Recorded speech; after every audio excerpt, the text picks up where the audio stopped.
America, Israel आणि Iran युद्धाच्या झळा आता पश्चिम आशियाबरोबरच संपूर्ण जगाला जाणवायला लागल्या आहेत. भारतासारख्या कृषीप्रधान देशाच्या बांधापर्यंत या युद्धाच्या झळा पोहोचल्याचं पाहायला मिळत आहे. युद्धाला तोंड फुटून आज महिना उलटला आहे. आखाती देशांना होणारी भारताची कृषी निर्यात ठप्प झाली असून शेतकरी संकटात सापडले आहेत. विविध प्रकारच्या शेतीमालाचे कंटेनर बंदरात अडकल्याने हजारो कोटींचे नुकसान झाले आहे. युद्धाची झळ भारतातील शेतमालाला आणि पर्यायाने शेतकरी तसंच व्यापाऱ्यांना बसताना दिसत आहे. खेड तालुक्यातील पॉलीहाऊसमध्ये पिवळ्या आणि लाल रंगाच्या सिमला मिरचीचे उत्पादन घेणाऱ्या शेतकऱ्यांना निर्यात बंद असल्याचा मोठा फटका बसल्याचे समोर आले आहे. याबाबत शेताच्या बांधावर जाऊन घेतलेला आढावा काय म्हणाले शेतकरी, सविस्तर पाहूया. तुमचं नाव सांगा. माझं नाव सोपान दिलीप कौटकर, राहणार राक्षोळी साखर. आता आपण हे शिमला मिरची केलेली आहे लाल पिवळे. साधारण याला 4 महिन्यापूर्वी आपण लागवड केली होती. याला सुमारे आतापर्यंत 10 ते 12 लाख रुपये खर्च आलाय. हे 3 एकर क्षेत्र आहे आपलं. आणि आता हा माल चालू झालाय. आता 1 महिना झाला असेल चालू होऊन. पण विषय असा आहे, चालू होऊन 1 महिन्याला पण युद्ध चालू झालंय. हा माल होतो एक्सपोर्ट. याला आपल्या स्थानिक बाजारपेठेत काय हे नाही, कोणी घेत नाही हा माल. हा माल जातोय बाहेर. पण युद्धामुळे ना हा माल पडूनच जागेवर. आतापर्यंत नाही 10 ते 12 लाख रुपये खर्च झालाय.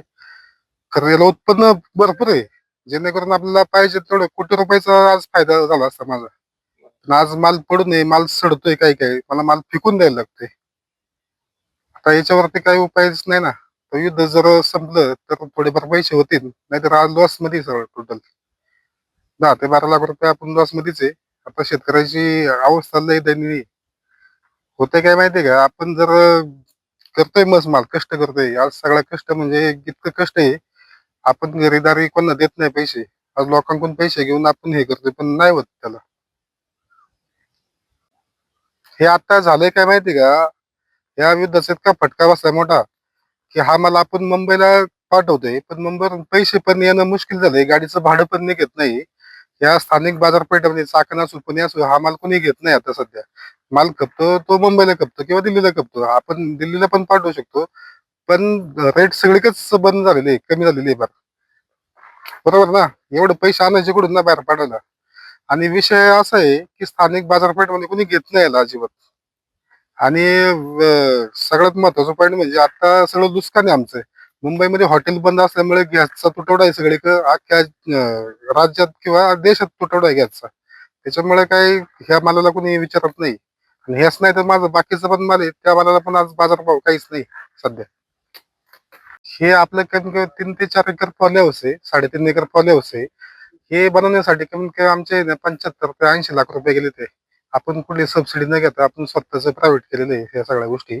आणि याच्यातून विषय असा होतोय की ह्या दोऱ्या आल्या, हे मल्चिंग आलं, हे रोपाची एक काडी 20 रुपयाला आहे. असे साधारण 60,000 काडी आहे आपली टोटल. तुम्ही गणित लावा, 60,000 काडी आहे. याला दिवसाआड खत सोडायला लागतात. एक खत सोडायचं म्हणलं तर 5,000 रुपये जातात. पूर्ण 3-4 एकर सोडायचं म्हणलं तर. औषध मारायचं म्हणलं तर 3 ते 4 दिवसाला औषध मारायला लागतं. त्याची पण कॉस्ट लय बरेच ब्रँडेड औषध मारायला लागते. असं नाही की त्याला आपण कुठलं पण औषध आणायचं मारायचा हा विषय नसतं. आज माझ्याकडे 4 ते 5 लोक आहे कामाला. आज त्यांचा पगार पाहिलं तर एका 500 रुपये रोज आहे एका माणसाला. आज आमच्या घरात सगळी फॅमिली, मी असो किंवा पत्नी असेल, आई वडील असेल, सगळ्या गोष्टी, भाऊ असेल, सगळे राबतोय. पण आज काहीच उत्पन्न निघत नाही. आज माझा खर्च कमीत कमी नाही म्हणलं तर 15 ते 20 लाख रुपये खर्च आहे ह्या गोष्टीला. माझी अपेक्षा होती 50 ते 60 लाख रुपये होईल ह्या गोष्टीत, पण काहीच उत्पन्न होत नाही. आज मी लॉस आहे पूर्णपणे. काहीच म्हणजे माझा जो खर्च आहे 12-15 लाख रुपये, ते पण उचलवणार नाही. आज मला अक्षरशः फेकून द्यायची वेळ आलेली या युद्धामुळे, बाकी काही नाही. हे जर आज युद्ध नसतं तर आज माझ्या मला सोन्याचा भाव आला असता.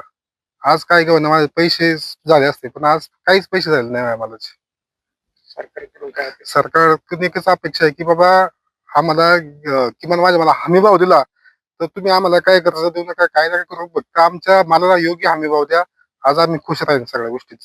असं नाही की माझे डोबळीचे फक्त, बाकीचं कलिंगड पण आहे, कोथिंबीर आहे, ऊस आहे, सगळ्या गोष्टी सगळं राबतोय, पण काही वसूल होत नाही पैशांची.